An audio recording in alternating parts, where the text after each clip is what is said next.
Good day everyone, Dr. Blob here. Today, I want to tackle a subject many asked me to analyze for a while.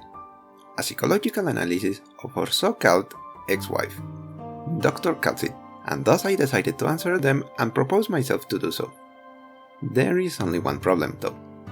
How can you define, let alone analyze, that which doesn't exist? Don't take me wrong, imagination and proper calculations can do wonders. Just look at any major discovery done by space explorers. Most of the time they are basing most of their discoveries on theories and suppositions. Very well calculated and studied supposition, mind you. However, immortality is something we can only fantasy about. To give you an example, we know Calcite has been through a lot, and I mean a lot of shit over her life, so depression should be a no-brainer, right? And what do we say the bigger risk of depression was? Developing the wish to end it all. But what can you do when that is not an option? All of that pain, despair, loneliness. How can you analyze what could easily be lifetimes of pain, let alone treat it? So I'm sorry to tell you that I am not able to perform a proper psychological analysis to our good co-founder. Not to mention, she is way too good at keeping her emotions out of reach. But that doesn't mean I can do another type of analysis. Specifically, just what kind of immortal is she? Immortality has been a fascination for mankind since the dawn of civilization, with different interpretations appearing all over the world, from human-like deities to deathless evils to immune faces in the background.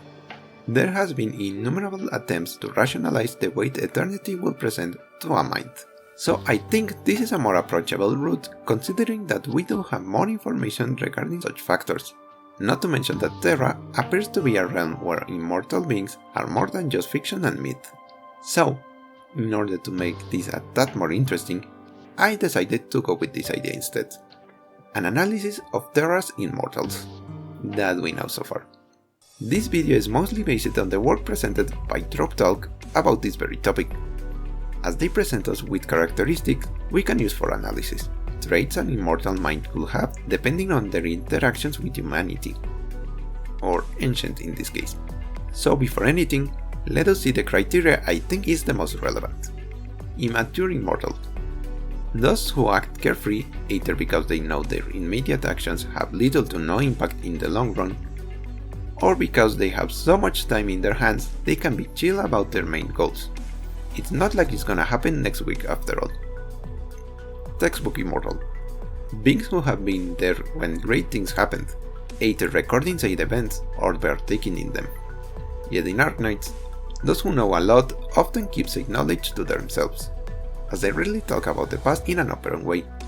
It's all in riddles and metaphors and half-truths, making figuring fact from lie a bit difficult in this game. Lonely immortal. Clearly, knowing that you will outlive everything, from individuals to nations, makes you resilient to form bonds with others. However, most of the characters in this list seem to try and make their existence less solitary. Levels of angst and tiredness will also be considered in this point. Cavalier Immortal. Something most immortals share in this setting, even by the evil one. They all have seen how horrible ancients can be, yet they try to change things in their own ways, some more prominently than others. Inhuman Immortal. This one represents how little attachment they have with their fellow ancients, how they see themselves as different beings outside their petty mortal laws. When you can be held accountable for your actions by virtue of living said consequences, morality stops being as important. And that's the criteria. With this I will be determining the kind of immortality levels each character has. I apologize, this isn't the kind of analysis most of you wanted. But as Droptal themselves explained it, it's not easy for a regular human to properly conceive of what centuries and millennia of life experience will do to a person. Or to quote one of my favorite characters, paradox. You behold an absence. Describe it. First I would like to make a distinction / honorable mention. While it has been stated that some races in Terra age slower than others, individuals with very long lives will not be accounted as immortals. So as extensive as her experience seems to be, characters like Hoshiguma will not be in this list. She has seen a lot, yes, but her perspective is within what we could call understandable. Should she or someone else were revealed to be an actual immortal though, I will add them into a future video. Should this one get enough likes to keep this topic going. With that out of the way, we will go in order of apparition, starting with the very first face we meet once returning to Rhodes Island. Dr. Calcite. The good doctor has been suggested to have walked Terra for hundreds, if not thousands of years, considering her oldest recorded mention was when ancient kind declared war on the mythical demons, an event so old few people even remember it ever happened. Yet despite this, Calcite hasn't shown any intent on stopping her goal of improving the world from the background, processing multiple plots and projects at once, as we could witness in Vigilo. However, and we can see it in the tiredness of her visage, it is clear that time has had its toll in her life. Considering she used to work in the shadows and that her current job into the spotlight was mostly Teresa's influence, it is safe to say she felt very detached from ancient kind. However, and again thanks to Teresa's work, Calcite is slowly but surely gaining a place to call home. Thus, I catalog Calcite as a formerly lonely immortal who has kept steadfast in her work to help those around her, and while she now has a place to call her own, she is still far away to let go of the ages working by herself. But personally, I don't doubt we will get to see the day when she will properly trust everyone in Rhodes, to the point she can openly share her past with us. Next one is the one I at first thought would be just the mascot of his faction, yet not only turned out to be the boss, he also unashamedly makes use of his immortality to gain respect in one of the more cutthroat careers in history, the music industry. The vinyl enthusiast, Emperor. As mentioned before, and besides his design, Emperor appears to be a rapper who manages a logistic company on the side for the heck of it, but in Code of Brawl, we got to know that he is in fact immortal, having survived literal backstabs, gunshots to the face, explosions, and who knows what else. We know he has been around for at least centuries, if the words of the Great Priest are to be trusted, to the point he has lost any sense of self-preservation, feeling offended if a murdering attempt ruins his clothes rather than the attempt itself. Clearly enjoying the spotlight and having a friendly relationship with those who knows him, it is safe to assume that loneliness is not in his description. However, and unlike every other immortal we will see in this list, Emperor is special in that he actually stays in the spotlight by his own initiative, unlike everyone else who tries to go unnoticed. This makes me think that maybe Big E could have something in mind when making himself the center of attention of most nations in Terra, or he is so arrogant that he doesn't care if the world finds out about him and his life. I mean, he literally takes bullet shots in stride when in the middle of a concert, so the search for fame is quite probably the cause. So taking that into consideration, I see Emperor as a slightly immature but quite active immortal who cares little about his actions and just wants to have a good time. If he has a larger plan, is yet to be known. Next comes the first show we had of a physical deity in the land of Terra, the whimsical yet determined Nyan. Being a piece of the god who once aided Nyan in the expulsion of all other gods, Nyan and her siblings are perhaps the few beings older than Calcite herself. With a friendly yet distant disposition, it is easy to talk with the demigod, but to know her properly remains hard, unless you are Lava, and even she has her limits. Apparently carefree yet determined to stop her death by remerging into the ancient god, Nyan clearly has her own agenda. However, she doesn't seem to be in a hurry to see her plans in motion. Absurdly strong and knowledgeable in a myriad of topics, Nyan is without a doubt a more classical depiction of an immortal once you look past her whimsical nature. In the fourth place, we have one of Emperor's oldest acquaintances, the High Priest. Like his friend, High Priest has a mostly animal design, yet he is fully sentient and apparently highly knowledgeable in mechanics, as he is the one who alongside Tsumama built the big ugly thing, while also being its pilot.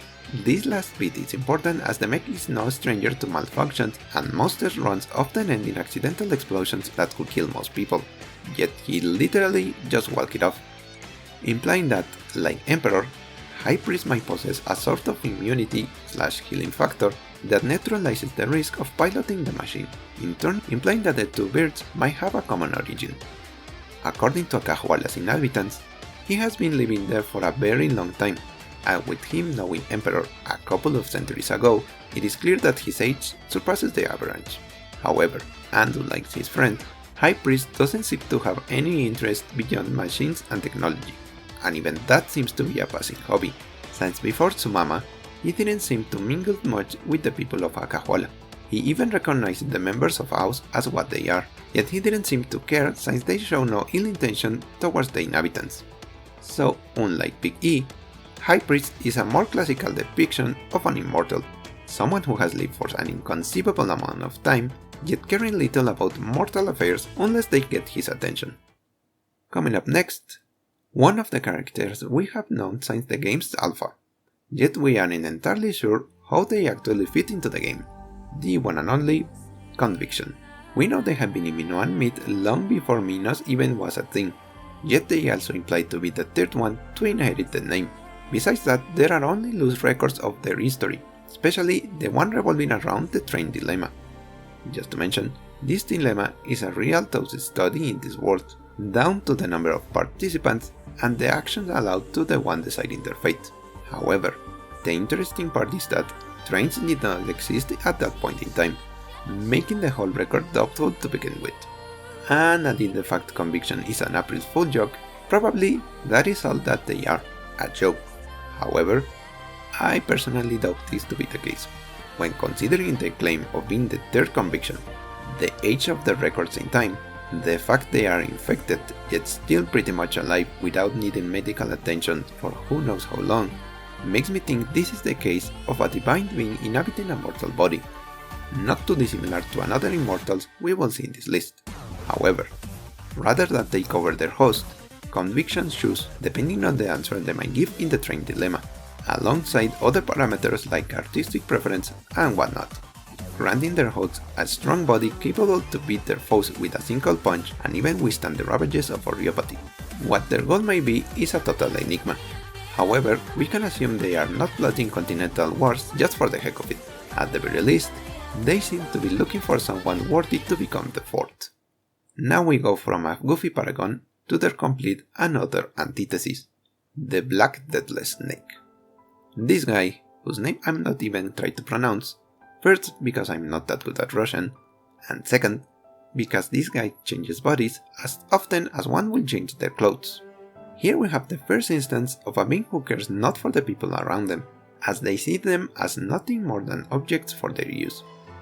Literally, someone who believes individuals are so inconsequential it's okay to annihilate them in order to achieve what they conceive as a greater good. Shut it! The Black Deathless Snake is, at least, as old as Ursus, being the one in charge of their growth for who knows how long, focusing on the greatness of the empire, yet caring not for those who form it. As mentioned before, these sort of immortals are so detached from everyone else, they are pretty much incomprehensible interactions beyond "it amused me." And since death is merely a delay for the plans, even violence seems to be ineffective to them. However, something I like to theorize from the way they act is that, probably, they are the youngest of all the immortals we have seen so far. I could be wrong. But considering how petty his actions are towards others, how they see people as playthings, and even going to the point of getting their host killed to spite those who beat them, this doesn't tell me of an ageless being, but rather of a whiny teenager shouting, "This is who I am," while making sure the black clothes and a dozen belts are all in place. Don't take me wrong, they are still very dangerous and very smart beings, and should be dealt with caution. But considering how the fractions of a literal god doesn't seem to mind sharing their existence with mere mortals, something tells me the Black Deathless Snake is making up for something else: heart. Speaking of sick fragments, we move on to the second one we have been introduced to, Dusk. With powers to rival Nyan, yet a completely different temperament, Dusk seems to be a more passive kind of immortal, having come to terms with the fact that one day she and her siblings will reunite into the ancient god, and effectively cease to exist. However, she seems to have been in this state of mind for quite some time, decades, possibly centuries. way before the mergings take place, implying that not only she's passive, she's pretty much immutable. Once she has made up her mind, nothing will change it.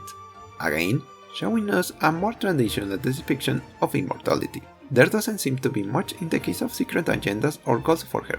She just wants to live her remaining days in peace among her art. If anything, we aren't even sure if she will assist Nyan when the time comes. But something worth pointing out is that when we meet her, Dusk was pretty much mourning the loss of whom we can guess was the only person close to her in all her life.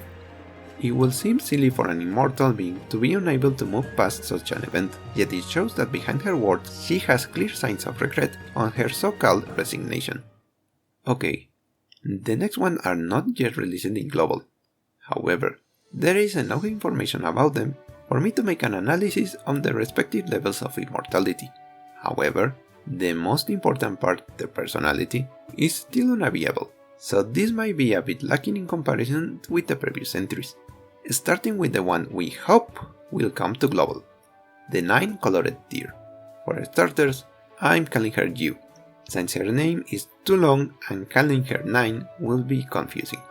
Considering her legend as a former incarnation of Buddha, and her lore in-game revolving around both Sage legend and the short inspired by it, I think it is safe to assume that Yu is Terra's version of Buddha, or at the very least, a Bodhisattva, someone in the path of enlightenment. Because of persecution, much like in her legend, Yu secluded herself in the mountains of Nyan, dedicating herself to the study of medicinal herbs and helping those she will happen to come across, making her fit rather nicely in roads once she learned of its existence. Selfless and caring by nature, it is safe to assume she doesn't care much about her long life, but rather focuses on how to make use of her vast knowledge in order to help others, yet humble enough to admit said knowledge is incomplete and willing to learn new ways of healing in order to improve herself. The fitting image of a wandering immortal, gathering knowledge in order to aid those she crosses paths with. Yu is perhaps the more modest immortal we have seen besides the High Priest. Next we have another body surfer in the form of Kejera. Similar to Conviction and the Black Deathless Snake, Kejera seems to be more of an aspect of a higher being rather than an actual deity. That doesn't mean she is weak in the slightest, but rather just a fraction of her whole power. Also, and quite similar to another gacha game, once outside her realm, her powers diminishes greatly, implied that her true form lies somewhere in Kejera. I have yet to read the events transpired in Break the Ice, so I don't know the full extension of her role, but considering how, despite being an aspect of a goddess, she merely stays on the background as a mere aid, it is safe to assume she is either witnesses or judging those under her protection, thus showing that, while passive, she still has an agenda in mind. And as seen in the Casimir's storyline, Kejera's story, and by extension of Kejera, is far from over. And now we pass into the last immortal to be introduced so far at the time of recording, Ling, the third eldest member of Nyan's siblings. Ling is portrayed as both an artist and a general, having protected Nyan for over a century. Personally, when Nyan mentioned that some siblings worked for Nyan, it made me think they will be harder to convince, yet Ling seems to need little convincing, at least less than Dusk. But considering the return of the ancient god will bring ruin to Nyan, it is easy to understand why she will go along with Nyan's plan. She does care for the place after all. The spitting image of a big sister when outside of battle, Ling is someone who seems to be easy to approach, even more so than Nyan herself. How much that she keeps to herself though, is yet to be seen. Those are the immortals we know of, yet there is a final one I want to tackle. None other than ourselves, or rather, the Doctor themselves. While at first glance they seem to be nothing more but a blank character to allow players to insert into, as the story goes on, there are clear signs of them having their own personality, and I'm not only talking about the past Doctor. So with a bit more of information, I will be able to properly develop a psychological analysis of them in the future. Having said that, we know the Doctor has been around for a very, very, very long time. Granted, the Doctor's immortality is of the artificial kind, having put into a freezer and then taken out to help out in 2 occasions. That we know of. As far as we know, they get factory reset every time they get into the sarcophagus, so if they had been around before, we could never have known. since their memories got deleted each time. So, while they are far from immortal, I think their actions can qualify as such. Also, I want to end this video in an interesting note. Sumi. As we have seen in both iterations of them, the Doctor has shown a high disposition to help others, even when physically they are softer than wet noodles, and yet they manage to gain the support of those around them, either via strategic exploits or by sheer charisma. They are able to get along with most individuals so long they share an ear to their words. However, and because of the mentioned factory reset, it is safe to assume they have no long-term plan other than those needed at the moment. While the previous Doctor was cold and pragmatic, the current one is more emotional and closer to their operators, to the point of some of their more wacky antics becoming commonplace at Rhodes. So, taking into account this information, I will classify the Doctor, as Troptak will call it, an oblivious immortal. They don't know nor care of the fact they could easily go back into the freezer and wait for things to get better. Instead, they do whatever they can to help whoever they can. Again, it's not like they can survive everything. If anything, they are the most frail of all immortals in this list. But even with a way out of this whole mess, they decide to keep on their path, so they might enjoy their life and practice their art, being respected by all men and in all times. But what do you think? Do you think some of their characters could qualify as an immortal? Or do you think they could have different goals in mind?